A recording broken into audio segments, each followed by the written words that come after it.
You are listening to Proof Text, a Glossa House podcast exploring Scripture and all things related to it. New episodes are released daily. For more information, check out glossahouse.com and subscribe to our channels on Spotify and YouTube. Welcome and enjoy. Hello, welcome to Proof Text. This is Fred Long, and we're working on grammar points. We're looking at purpose constructions, intentionality constructions, and we're looking at some final examples to see some things in live examples. And last time we looked at John 7:3, and we saw that you can elevate the purpose construction from ina with the subjunctive to ina with the indicative. So the subjunctive mood is a mood of possibility. It's used in purpose constructions. It could be used in conditional statements, hortatory statements, that kind of thing. But the indicative mood, remember, is a mood of statement of fact. And so you can actually elevate a purpose construction by changing the mood, going from subjunctive mood to indicative.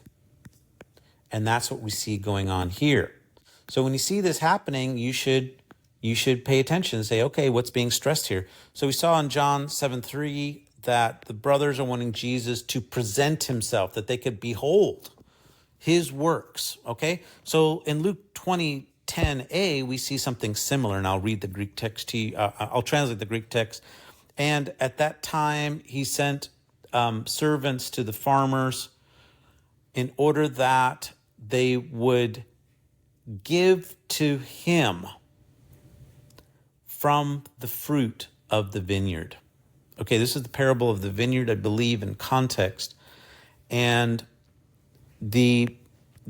what's happening here is that there's a due date, and it's time for the owner of the field to reap the benefits of his land. And so the means of obtaining that fruit is him sending a servant to them.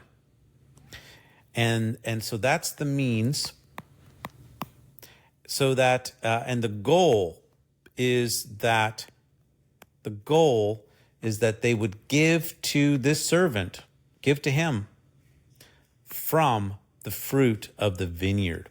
Now notice that the fruit of the vineyard in the Greek text is fronted as well, in order that from the fruit of the vineyard, they will give to him.